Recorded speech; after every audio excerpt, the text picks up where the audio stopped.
2. 1. L'histoire de Dieu, du monde et de toi. 3. Dieu est l'union de trois personnes liées par l'amour. Au commencement, ils étaient trois, le Père, le Fils et le Saint-Esprit. Non pas trois dieux différents, mais un Dieu, union indissoluble de trois, une triunité ou trinité. La Trinité n'est pas un problème de maths ou une ancienne énigme. C'est la bonne nouvelle que Dieu est amour. Depuis toujours, le Père a aimé son Fils dans l'unité de l'Esprit. Comment pouvons-nous nous représenter cela ? En fait, le Fils de Dieu est l'image de Dieu. Il nous donne accès à la vie de Dieu. Ainsi, considérons par exemple la scène du baptême du Fils de Dieu. Nous y voyons le Saint-Esprit descendre sur lui, tandis que le Père déclare « Tu es mon enfant bien-aimé, tu fais toute ma joie ». Cette scène est un aperçu de la vie éternelle de Dieu. Le Père a toujours aimé son Fils avec la joie du Saint-Esprit. Mais cet amour était trop beau pour qu'il le garde pour eux. Le Dieu d'amour souhaitait le partager. Ainsi, le Père a fait un monde au travers de son Fils et par son Saint-Esprit, car il veut que des milliards d'enfants rejoignent sa famille. Toi et moi avons été créés pour entendre cette déclaration. Tu es mon enfant bien-aimé, tu fais toute ma joie. Le sens de la vie, c'est de trouver notre place avec eux. 2. L'histoire du monde est l'histoire de deux hommes. Dieu a placé un homme, Adam, à la tête de l'humanité pour qu'il la bénisse et prenne soin d'elle. Mais Adam se détourna de Dieu, se replia sur lui-même et plongea le monde dans la mort et la malédiction. L'humanité fut déchue de la grâce. Maintenant, nous partageons tous cette humanité brisée et nous ressentons les effets de sa malédiction. La race humaine est comme un sapin de Noël qui a été abattu et arraché de sa terre naturelle. On peut se déguiser avec des décorations fantaisistes, on peut effectuer toutes sortes de bonnes actions. Mais nous périssons. Nous n'avons aucune vie spirituelle en nous et nous nous dirigeons vers notre perte. La race d'Adam est sous la condamnation de Dieu. Dieu a prononcé un non définitif à ce mode de vie parce qu'il veut quelque chose de très différent pour nous. Il veut que nous trouvions tous la vraie vie dans un second Adam. Jésus-Christ. Le Fils est venu sur terre en devenant un simple homme et fut nommé Jésus. Il est entré dans notre monde brisé et a pris en charge notre cause perdue. Comme un champion qui gagne la course pour nous, Jésus prit place dans nos chaussures et vécut la vie parfaite que nous ne pourrions jamais vivre. Puis, sur la croix, il mourut d'une mort maudite, mort qui devait être la nôtre. Mais en faisant cela, il prit la nature maudite d'Adam et l'anéantit. En effet, 3 jours plus tard, il revint à la vie, avec une vie vraiment nouvelle, là où il n'y a ni mort ni malédiction. Il nous invite maintenant à entrer dans sa vie et dans sa famille. 1. Tu fais un avec Adam. Feras-tu un avec Jésus ?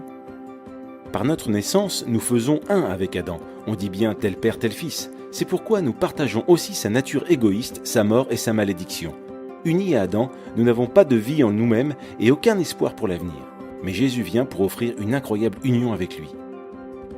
Telle une branche de sapin de Noël, nous pouvons être coupés de l'arbre Adam et greffés à l'arbre Jésus-Christ. Pensez aussi à une autre image d'union. Nous pouvons faire un avec Jésus comme dans un mariage. Imaginez un mariage entre un prince et une mendiante. Elle est sale et pauvre, avec un nom honteux et un avenir sans espérance. Pourtant, le prince l'aime et s'offre à elle dans le mariage. Dès qu'ils sont unis, que se passe-t-il ? Le prince prend toutes les dettes de son épouse et elle reçoit toutes les richesses de son prince. Il couvre son nom honteux et lui donne son nom. Elle est invitée dans sa vie, sa famille et son héritage. Grâce à son prince, elle peut appeler le roi papa. Et tout cela grâce à leur union conjugale. C'est exactement la même chose avec Jésus. Si nous le recevons, tout ce qui est nôtre, notre péché, notre malédiction deviennent siens. Il paie le prix de tout cela sur la croix. Et tout ce qui est sien, sa justice, son héritage, deviennent nôtres. Si nous faisons un avec Jésus, dès maintenant nous sommes adoptés dans la famille. Son esprit devient notre esprit, son Père devient notre Père. Nous appartenons à ses frères et sœurs dans l'Église, nous prions le même Père et l'entendons exprimer son amour pour nous par ses paroles. Tu es mon enfant bien-aimé, tu fais toute ma joie. Ce sont nos privilèges maintenant. Et quand Jésus reviendra, nous participerons aussi à sa vie physique et immortelle. Il ramènera nos corps à la vie et créera un monde nouveau, juste et droit. Ce jour-là, Dieu jugera le monde, confirmant à jamais son non à Adam et son oui à Jésus-Christ. Tu fais un avec Adam, mais il n'y a aucun avenir dans cette vie-là. Cependant, les bras tendus vers toi, Jésus te lance une invitation. Il s'offre à toi, te donne sa vie même, sa famille et son avenir. Il est à toi si tu veux l'inviter dans ta vie. Fais un avec Jésus. Les trois t'invitent dans leur cercle d'amour. Les deux déterminent le monde. Veux-tu faire un avec le Fils de Dieu ?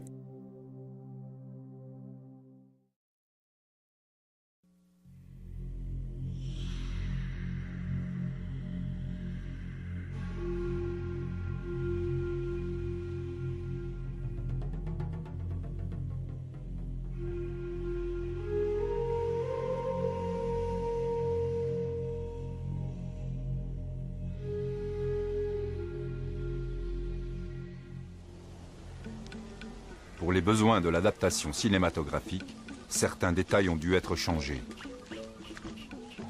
Cependant, l'histoire qui suit est authentique et le déroulement est identique à la réalité.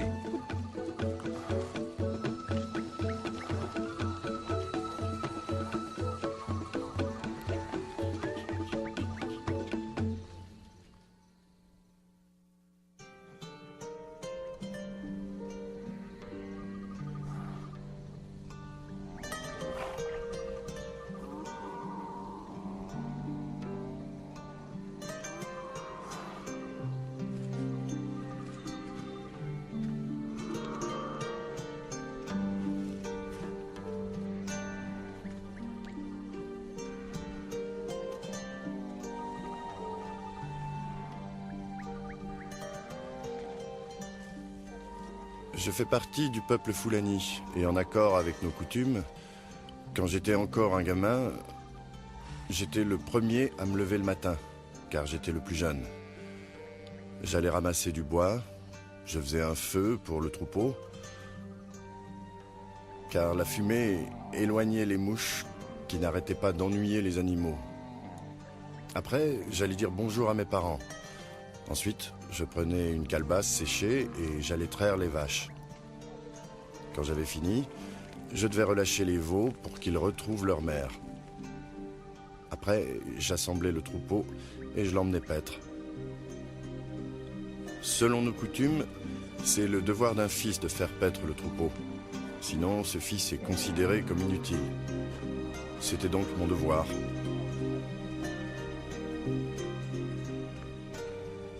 Depuis ma plus tendre enfance, j'aimais beaucoup mon père. Et tout ce que faisait mon père, je voulais le faire aussi. S'il priait, alors je priais aussi avec lui. Tout au fond de mon cœur, je voulais honorer Dieu et mon père de mon mieux. En grandissant, cette volonté de leur plaire devint plus forte.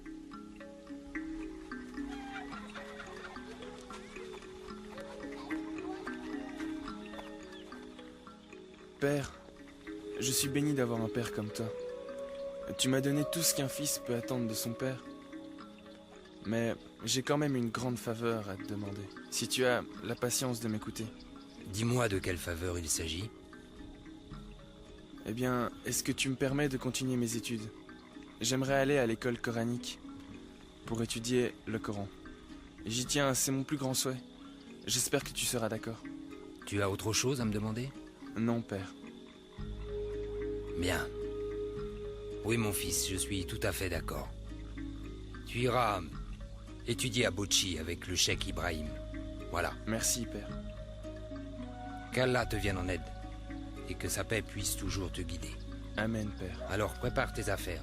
J'y vais, père. Bien. Merci encore. J'y vais tout de suite.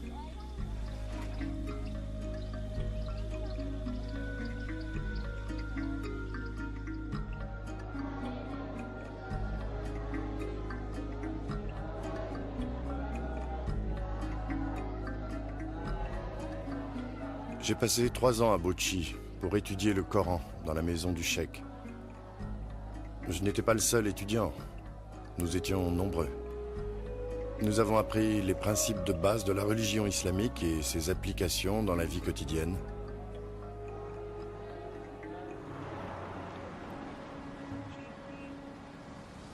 De là, je me suis rendu à Gombe, où j'ai encore passé 2 ans à étudier l'islam.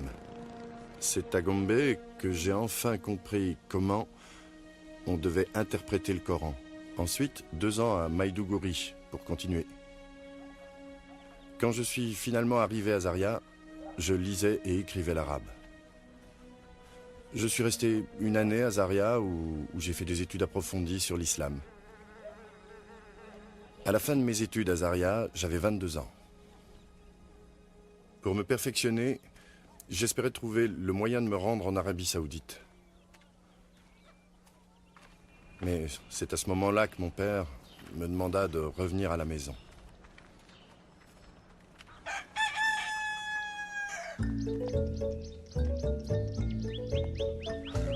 Mon père trouvait que c'était mieux que je reste au village, pendant que nous cherchions les moyens pour m'envoyer étudier en Arabie Saoudite. Et il pensait que je devais me marier avant de partir pour un autre pays. C'est pour cette raison qu'il m'avait rappelé à la maison. Je ne pouvais plus voyager, je devais rester au village. J'y ai passé 1 an. 1 année pendant laquelle j'ai retrouvé mon travail de gardien de troupeau.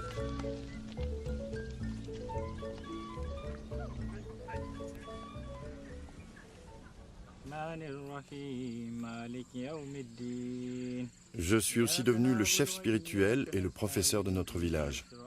Un soir, en rentrant des pâturages, nous avons récité nos prières du soir. Ensuite, nous nous sommes installés pour dîner. Pendant la conversation, mon père a dit qu'il était ennuyé que je ne sois pas marié. Mais moi, je trouvais qu'il valait mieux que je finisse mes études en Arabie Saoudite avant de me marier. Tu as réfléchi à ce que vont devenir tes femmes? Qu'est-ce que nous allons faire d'elles? Mais père, tu sais bien que je ne suis pas encore marié. Hélas, je le sais. Mais c'est la volonté d'Allah qu'un homme prenne des épouses. Oui, c'est la volonté d'Allah. Alors marie-toi si tu sais que c'est sa volonté. Non, père. Je veux réellement connaître mieux Allah. Je le souhaite plus que tout. J'apprécie ta détermination. Et je comprends ce que tu ressens. Oui, mais ta mère trouve que l'Arabie Saoudite, c'est bien loin. Et elle a peur que si tu pars, nous courions le risque que tu ne reviennes plus jamais. On reparlera demain matin de tout ça.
À l'aide!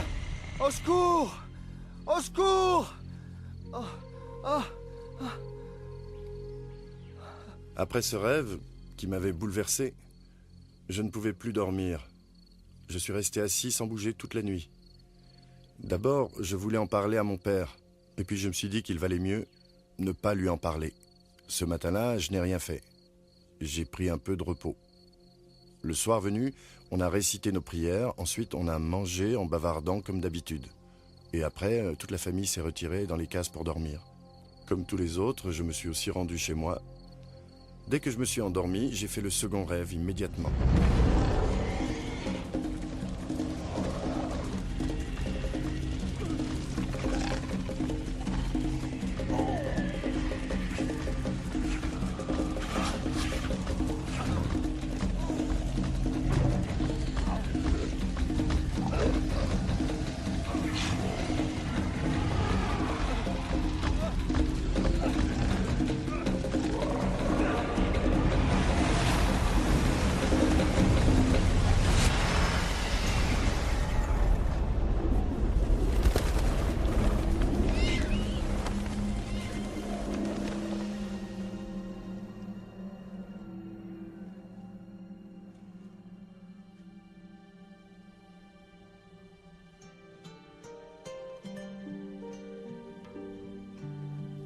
Mon fils, que fais-tu ici? Je n'en sais rien. Veux-tu que je te ramène chez toi?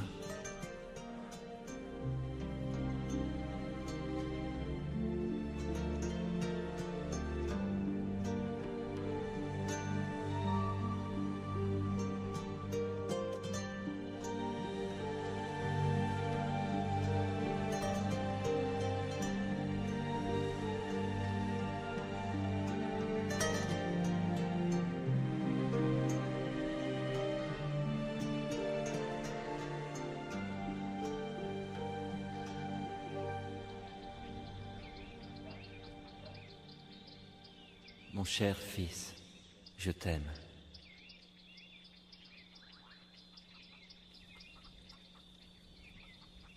Ce second rêve ne m'a pas effrayé. Je n'ai pas transpiré comme pour le premier. Je me suis seulement demandé qui est cet homme qui veut me sauver? Qui est cet homme qui essaie de m'expliquer des choses? Et immédiatement, je suis sorti de ma case en me disant qu'il fallait que j'en parle à mon père. Je lui ai raconté mon rêve. Sa réaction fut instantanée. On va chez le sorcier. On va te préparer.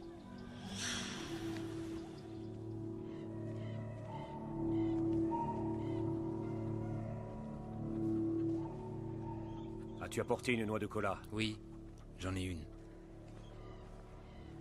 Tiens.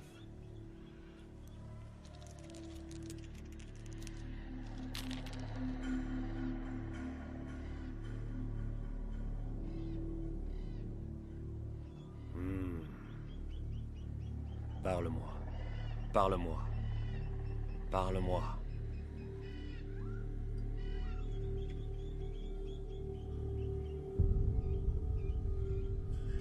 Prends-en un.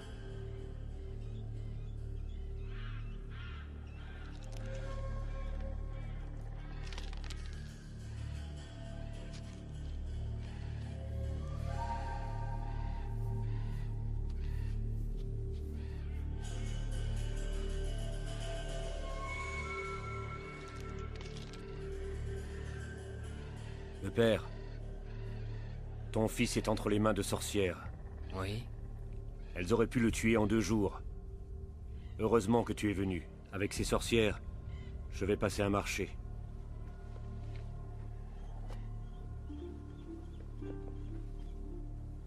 Tu vois ceci? Oui. Passe-le sur sa tête, Oui. avant qu'il aille dormir. Bien. Quant à celui-là, il faut le moudre et l'utiliser comme de l'encens le soir dans sa case. Si Dieu le veut, ce rêve disparaîtra et ne reviendra jamais. Ce rêve, il ne le fera plus jamais? Non, il ne reviendra jamais. Jamais. Parfait. C'est fini. Bien. C'est déjà fait? Oui, oui, C'est fait. Merci. ce n'est rien. Je suis très reconnaissant. Au revoir. Merci encore. Yalunda.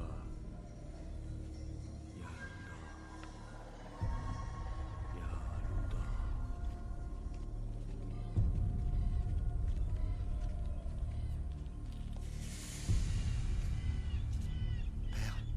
Père, Qu'est-ce qu'il y a? j'ai eu un autre rêve. Quel genre de rêve? J'étais sur le point de tomber dans une crevasse quand des esprits malins me sont apparus.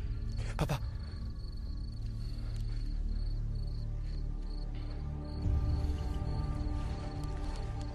L'un d'entre eux avait des crocs et de longues griffes. Il a dit que si je ne sautais pas dans la crevasse, un lion se trouvant derrière moi me tuerait. À l'instant où j'allais sauter, l'homme en blanc m'est apparu. L'homme en blanc, qui est-ce? Oui, celui qui dans l'autre rêve m'a secouru. Qu'a-t-il fait pour toi? Il m'a demandé si je voulais rentrer à la maison. J'ai dit oui, alors il a demandé si je voulais qu'il m'aide. J'ai encore dit oui, alors il a refermé la crevasse d'un simple geste et m'a ramené. Avant de s'en aller, il m'a dit qu'il m'aimait et il a disparu. Et les esprits malins? Quand ils l'ont vu, ils ont disparu. Va te coucher, t'auras plus de mauvais rêves. Papa, j'ai la frousse. qu'est-ce que tu dis? Tu peux pas avoir peur d'un rêve? C'est pas seulement un rêve, c'est bien plus que ça. Utilise la magie du sorcier et va vite te coucher. Si les rêves reviennent de nouveau, nous pourrons nous rendre à Sokoto demain matin pour voir un autre sorcier. D'accord? Essaie de te reposer.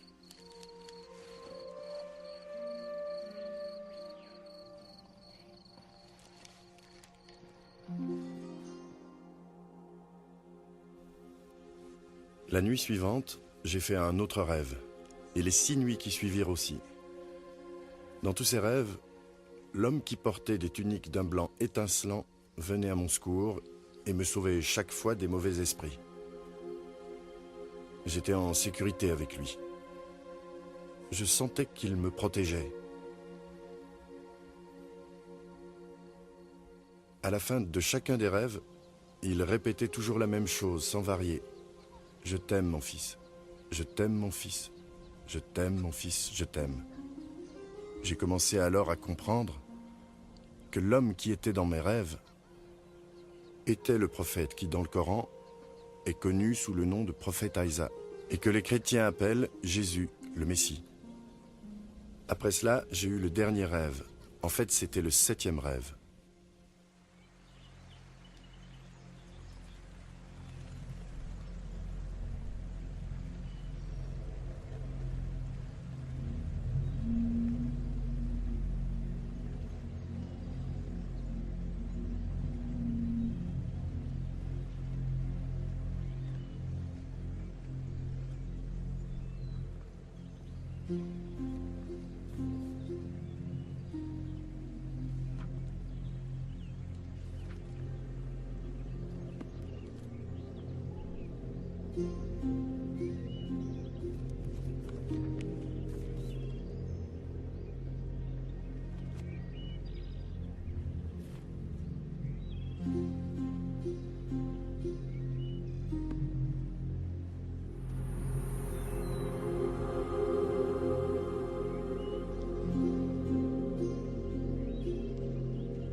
Dis-moi, qu'est-ce que tu lis, mon fils?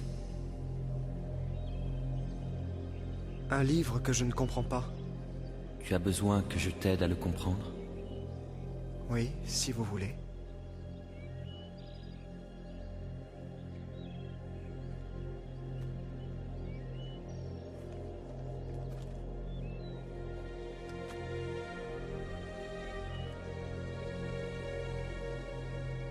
Mohamed, ce livre vient de Dieu. Il contient sa parole. Tous les versets ont été inspirés par Dieu lui-même. Venez à moi, vous qui êtes fatigués et chargés, et je vous donnerai du repos. Prenez mon joug sur vous et recevez mes instructions, car je suis doux et humble de cœur, et vous trouverez du repos pour vos âmes, car mon joug est aisé et mon fardeau léger. As-tu déjà entendu parler du chemin, de la vérité et de la vie? Non, jamais entendu. Je suis le chemin, je suis la vérité, je suis la vie. Personne ne peut arriver au Père s'il ne passe par moi. Qui es-tu? Tu me connais sous le nom de prophète Isa. Je suis venu à toi pour te donner la vie éternelle.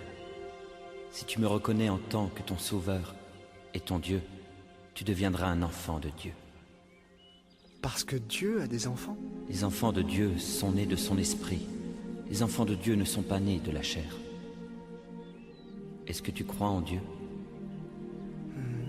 Oui, je crois en Dieu. Si tu veux le salut, crois aussi en moi. Ce monde t'apportera de nombreuses épreuves. Mais réjouis-toi. J'ai triomphé de ce monde. Aimerais-tu me recevoir? Oui, je veux te recevoir.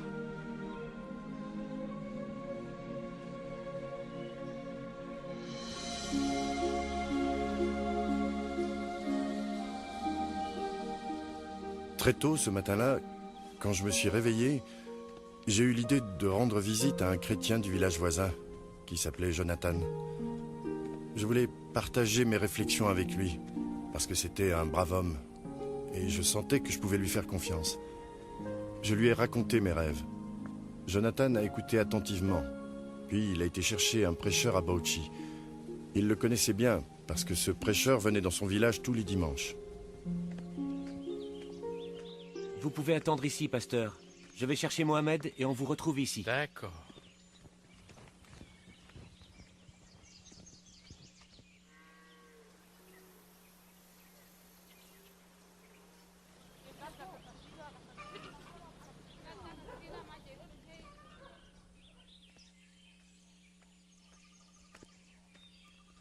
Voilà, Tu es de pasteur. retour? C'est bien.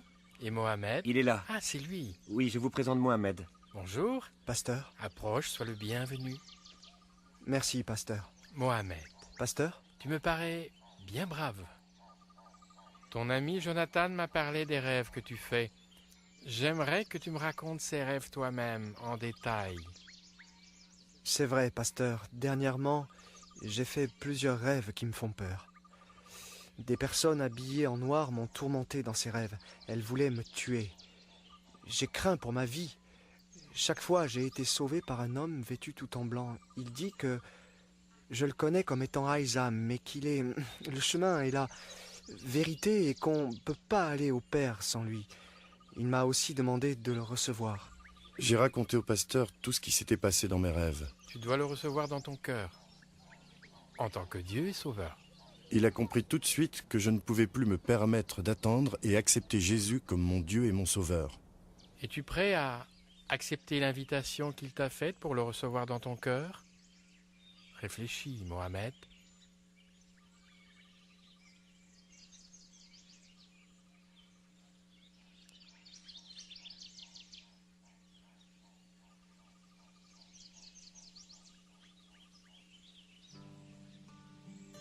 Très bien.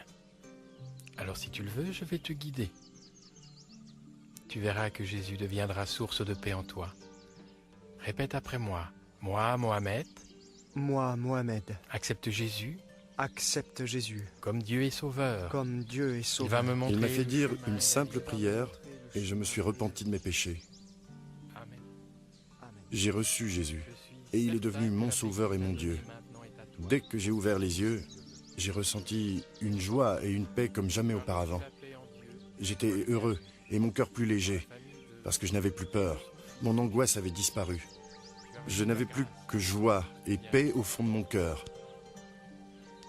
Et j'ai senti l'Esprit de Dieu qui me poussait vers mon père et ma mère pour que je leur révèle que j'avais obtenu la grâce de Dieu dans ma vie. Non, mais je dois rêver. Mon fils est devenu un chrétien. Ah, je ne pourrai jamais l'accepter. Jamais. Mon fils est devenu un infidèle. Je ne resterai pas assis près de lui.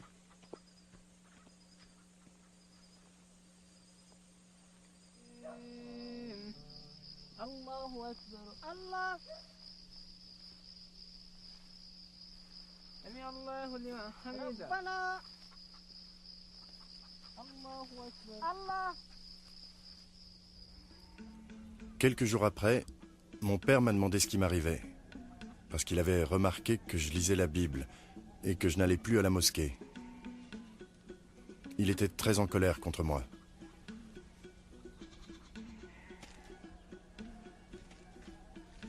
Ce genre de choses n'est jamais arrivé dans notre famille avant aujourd'hui, je te préviens. Je vais faire en sorte que ça ne se reproduise plus. Alors je te donne seulement 2 options. Ou tu renonces à Jésus, ou tu quittes ma maison sans tarder, à tout jamais. Tu es mon père. Tu sais que je t'aime et que j'ai du respect pour toi. Crois-moi, je n'ai pas l'intention de te faire du mal ou te porter préjudice. Il faut cependant que je te dise que je vais continuer dans la voie que je crois juste et que je continuerai à vivre en chrétien jusqu'à ce que Jésus vienne me montrer où aller.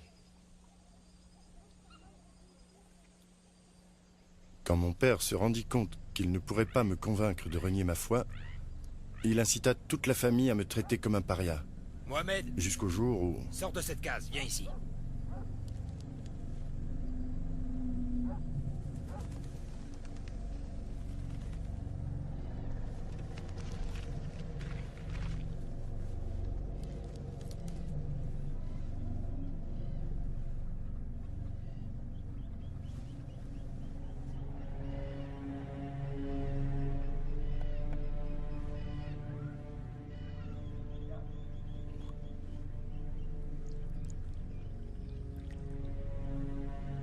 toi ce liquide. Tu veux vraiment que je boive ce poison? Bois et tais-toi.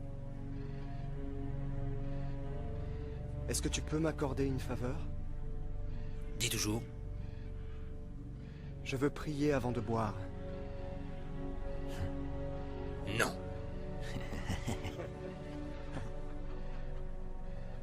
Oh, et puis j'en ai rien à faire. Si tu veux prier, prie, mais après, je veux que tu boives. Entends-moi, Jésus. C'est à cause de toi que je dois boire ce poison. Je mets ma vie entre tes mains.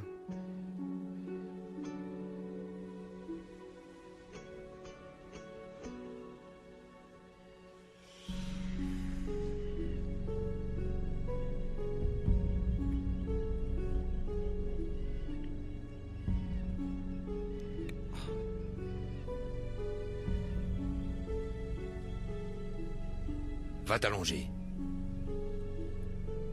Mon père et la famille s'étaient réunis et avaient décidé de jeter mon corps dans la rivière dès que je serais mort. Ils attendaient tous ma mort. Je suis entré dans ma case, je me suis allongé et je me suis endormi. Je ne faisais aucune réaction au poison. Beaucoup plus tard, je me suis réveillé et je suis sorti pour aller vomir. Après, je me suis rendormi paisiblement. Tout allait bien. Très tôt, le lendemain matin, j'ai été le premier à saluer mon père, qui fut très contrarié de me voir vivant. Sur le champ, il est allé voir les responsables islamiques pour qu'ils arrêtent les chrétiens qui m'avaient converti. Les juges à qui on avait confié cette affaire ont posé ce verdict: donner la mort au coupable qui s'est converti. Vous connaissez tous le verdict des juges islamiques? Il va rester ici cette nuit et... Quand mon père rentra ce soir-là, il réunit toute la famille. Il avait pris sa décision, et je devais être banni de notre village le lendemain matin. Il voulait surtout s'assurer d'une chose. Je veux que vous fassiez tout ce qui est nécessaire pour qu'on en finisse avec lui. Vous m'entendez? Mettez fin à sa vie. Compte sur nous, on va le faire. Va-t'en. Va vivre avec les gens que tu aimes. Moi, je t'ai assez vu. Je ne veux plus que tu vives à mes côtés. Jamais. Va-t'en. Va-t'en. Rends-moi ce pantalon et les chaussures.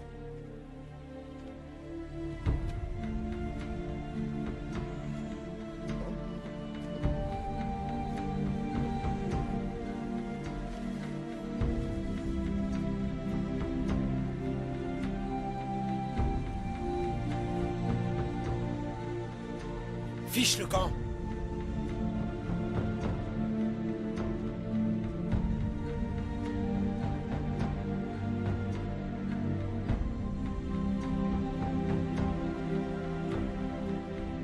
Allez-y.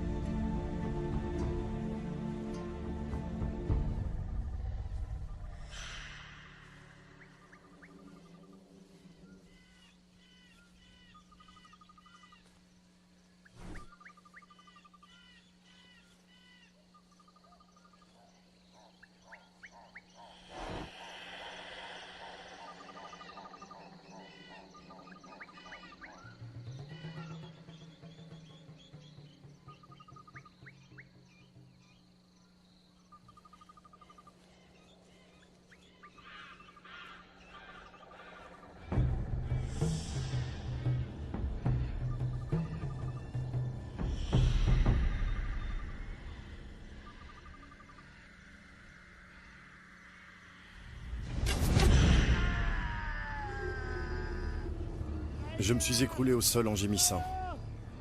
J'avais été transpercé par une flèche au niveau de la hanche. La douleur était vraiment insupportable. Au point que j'en étais presque inconscient, je ne voyais plus rien. Cependant, mon esprit continuait de fonctionner et me disait qu'il fallait enlever cette flèche. Elle devait être empoisonnée, donc si je l'enlevais pas tout de suite, elle finirait par me tuer. Je savais ce que je devais faire, il me fallait juste le courage. Je ne pouvais pas me relever. J'ai tiré sur la flèche et j'ai réussi à la sortir de ma hanche. Mais à ce moment-là, l'hémorragie a commencé. Mais Dieu m'a envoyé un homme du village de Jonathan. Il chassait et se trouvait là par hasard. Cet homme connaissait mon histoire. Il savait que j'avais des ennuis avec mon père et toute la famille. Il m'a aidé à me rendre jusqu'à la piste. Il y passait des voitures assez souvent. Il m'a emmené et attendu au bord de la piste jusqu'à ce qu'une camionnette arrive. D'un geste, il l'a fait arrêter et j'ai été emmené dans une clinique.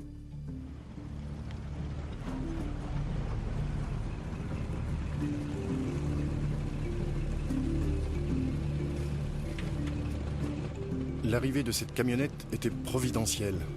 Encore une fois, Dieu m'avait secouru. La clinique où on m'emmenait avait bonne réputation, mais les soins coûtaient cher. Et ce sont les chrétiens du village de Jonathan qui se sont cotisés pour payer mon intervention chirurgicale. Je suis resté plus d'1 mois en convalescence dans cette clinique. Ensuite, j'ai été accueilli au village de Jonathan où j'ai vécu pendant 18 mois. Mon père a fini par apprendre où je me trouvais. Et il a prévenu la charia. Les juges m'ont condamné à 6 mois de prison.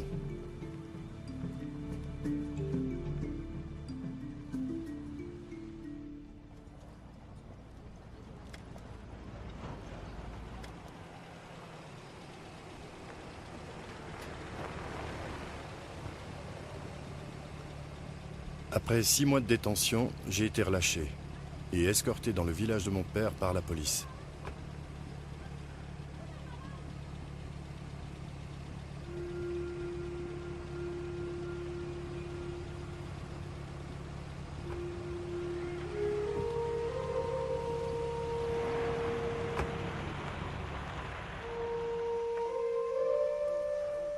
Dès mon retour à la maison, mon père réunit tous nos parents et leur expliqua qu'il fallait que je sois bien traité. Il espérait que s'ils étaient bons et gentils avec moi, j'oublierais que j'étais chrétien.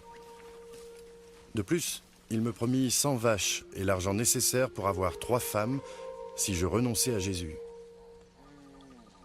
Il m'encouragea aussi à oublier le passé. Pendant 7 mois, je me suis de nouveau occupé du troupeau de mon père. Toute la famille croyait que j'étais rentré dans les rangs, que j'étais redevenu un des leurs. Au fond de moi, je me rendais compte que ma foi disparaissait peu à peu. Je compris alors que mon père et ma famille essayaient de me séparer de mon Dieu. Je compris aussi que je ne leur avais jamais ouvert mon cœur. Entre. Bonjour, père. Bonjour. Tu vas bien? Ça va. Assieds-toi là.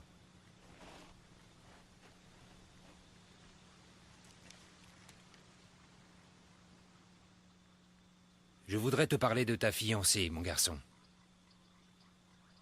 Tout est organisé, maintenant tout est prêt.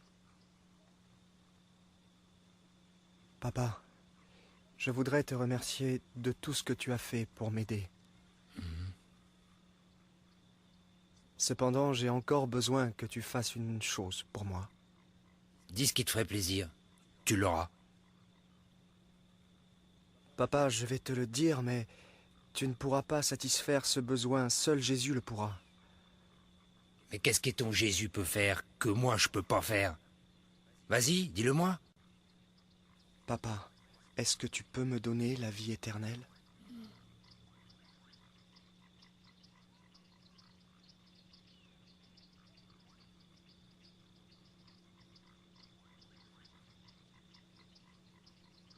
Non. Je peux pas te donner la vie éternelle. Papa, comme tu ne peux pas me donner la vie éternelle, eh bien je reste avec Jésus parce que lui va me la donner.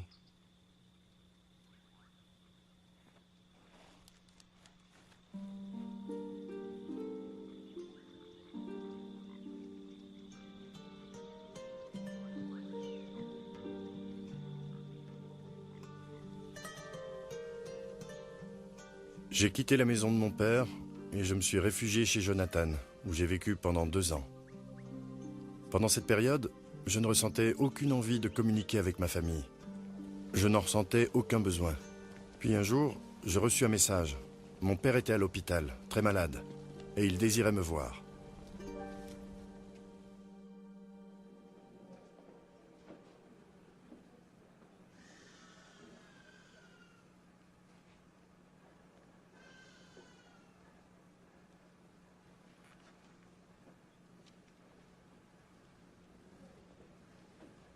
Père,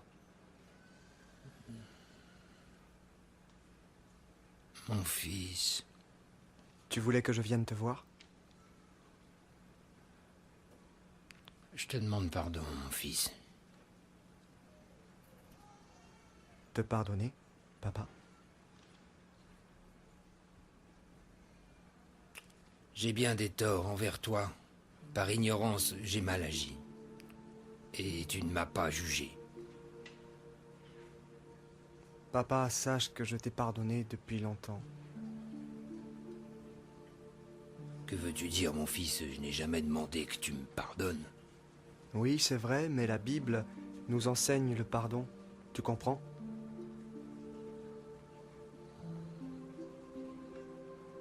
Mon fils, accroche-toi à ton Dieu de toutes tes forces. Si tu veux, il peut aussi être le tien, Père. Mon Dieu? Je ne comprends pas. Qu'est-ce que tu ne comprends pas, Père? Avec tous les péchés que j'ai commis, tu crois qu'il m'acceptera? Il est le Dieu d'amour. Il ne demande qu'une seule chose de toi. Ça coûte combien? Non, ça ne coûte rien. C'est un cadeau. Un cadeau, explique-moi. Grâce à Jésus, qui a racheté nos péchés, il suffit que tu l'acceptes comme ton sauveur, et tu auras la vie éternelle. Tu veux bien l'accepter dans ton cœur? Oui, je désire recevoir ce cadeau. Tu veux bien qu'on fasse une prière tous les deux? D'accord. Répète après moi. Oui.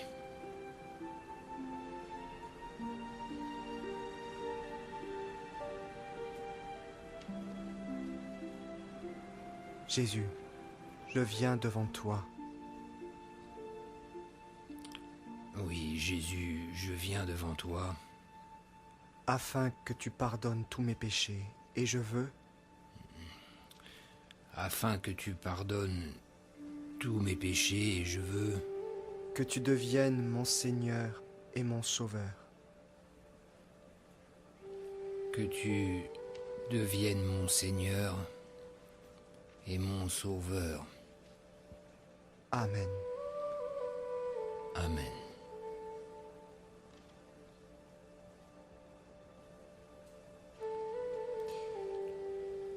Maintenant, je vais prier pour que tu guérisses.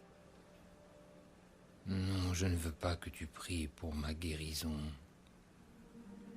Et pourquoi? Je comprends pas. C'est Dieu qui nous guérit ou pas? Mais non, je veux pas être guéri. Je suis prêt à rencontrer celui qui est le Sauveur. Je veux dire Jésus.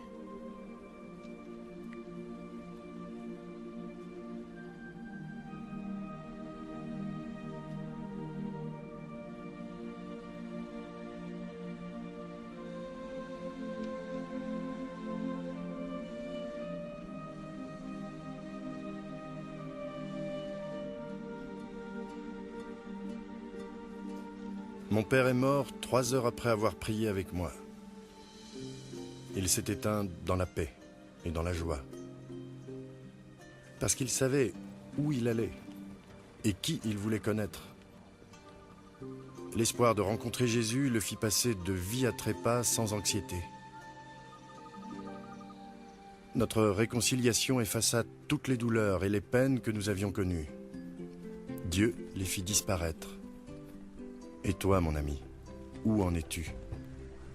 Es-tu prêt à recevoir le pardon de tes péchés? Dieu est un Dieu de réconfort et d'espoir, un Dieu fidèle, un Dieu de justice et de vérité. Dieu est le chemin, la vérité et la vie, et c'est par lui que l'on reçoit la vie éternelle. Prépare-toi à le recevoir dans ton cœur laisse-le devenir ton Seigneur et ton Sauveur. Es-tu prêt, mon ami, dès aujourd'hui, à te repentir et à le recevoir comme ton Seigneur et Sauveur? Lui, il est prêt et il t'attend. Adresse-toi à lui maintenant. Il prendra soin de tous tes besoins. Il te rendra victorieux dans ta vie.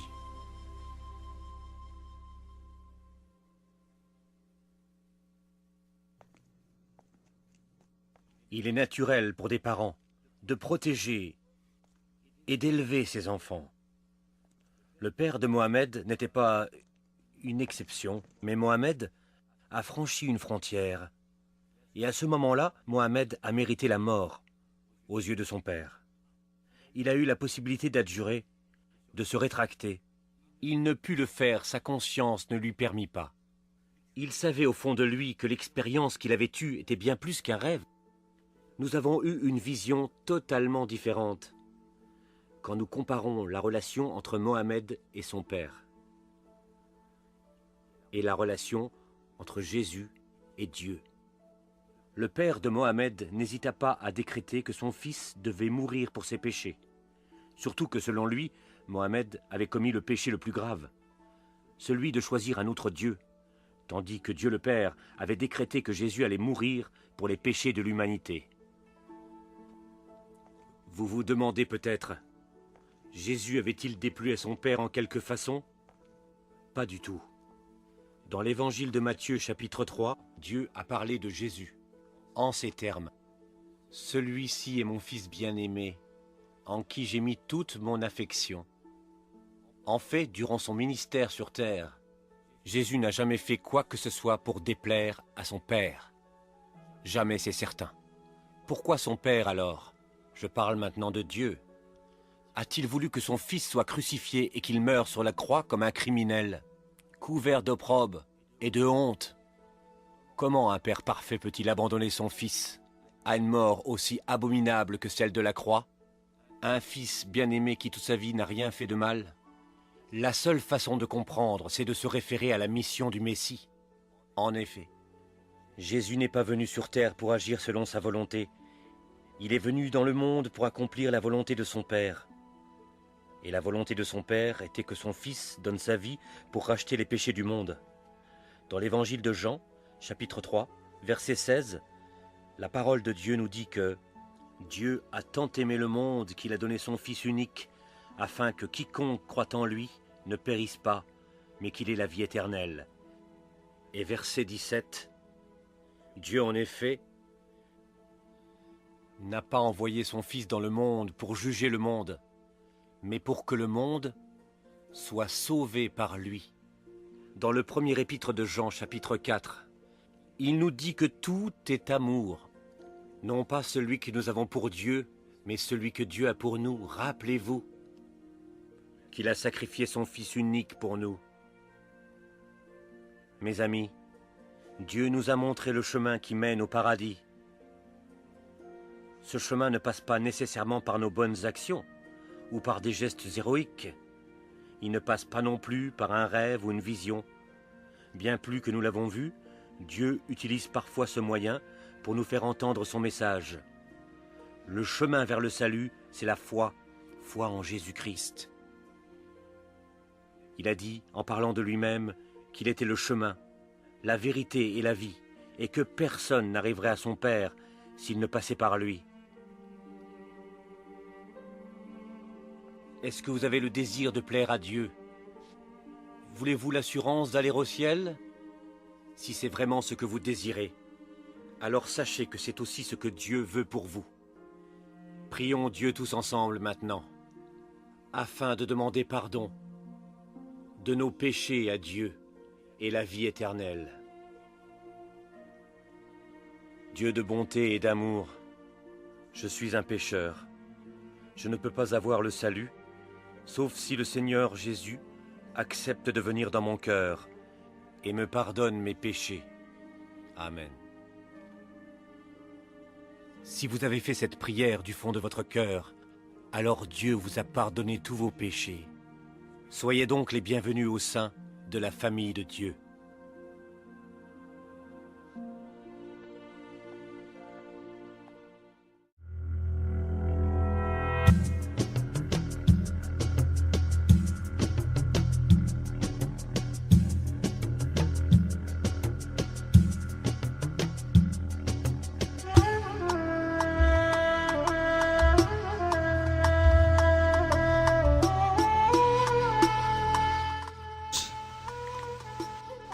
que les islamistes font très bien. Actuellement, les chrétiens d'Égypte bénissent le Seigneur pour l'État islamiste. C'est parce que l'État islamiste actuellement est en train de montrer vraiment ce qu'est véritablement l'islam. Comme cela, les chrétiens se différencient totalement de l'islam. Ils montrent leur vrai jour, véritable jour.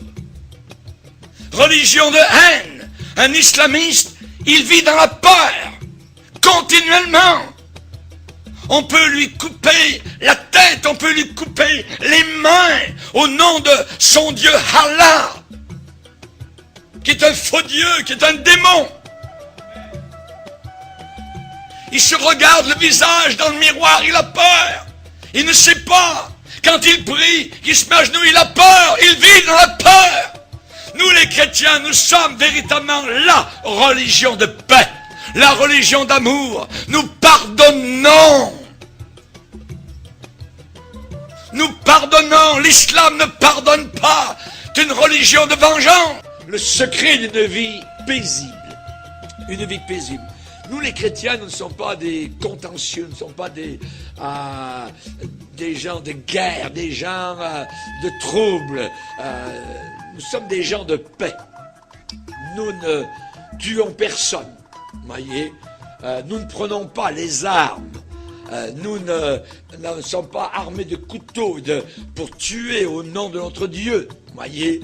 Nous ne mettons pas des ceintures d'explosifs autour de nous pour faire du mal, voyez, et pour qu'ensuite, si nous mourons dans l'explosion, nos parents, évidemment, se réjouissent de notre mort, parce que maintenant, nous sommes avec des vierges dans des ébats sexuels éternels, là-haut, dans ce paradis de fous, voyez. Non, nous ne sommes pas du tout de cette race-là. Nous avons, nous, le secret d'une vie paisible, l'éternel. Pas Allah, l'éternel. Le nom de Dieu, c'est l'éternel. Ce n'est pas Allah. L'éternel est mon berger. Je ne manquerai de rien. Dans les locaux de ce journal, Charlie, eh bien, il y avait un homme du gouvernement français qui déclarait en disant, eh bien, ces gens-là tuent.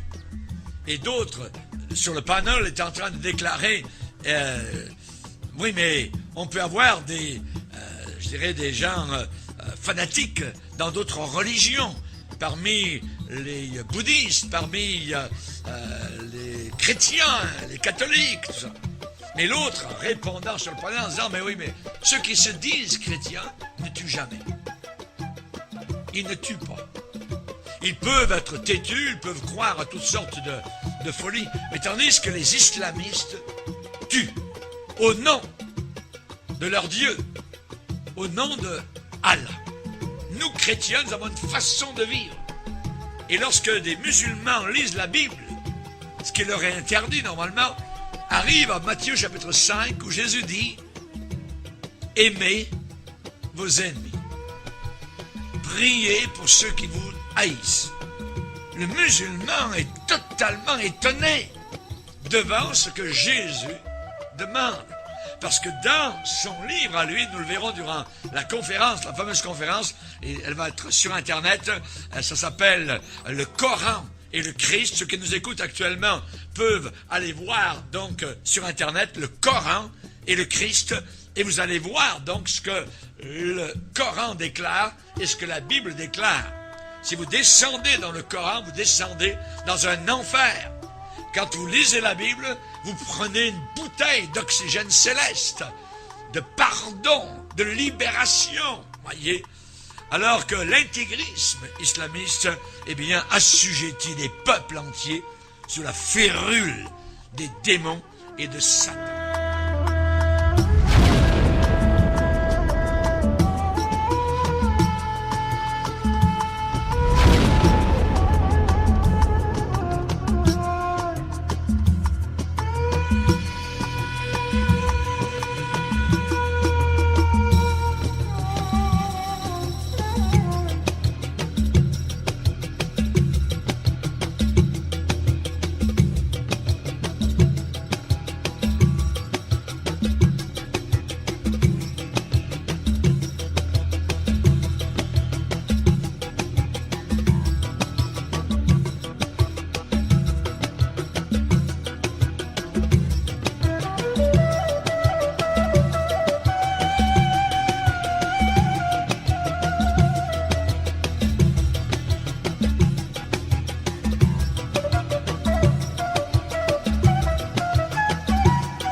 الله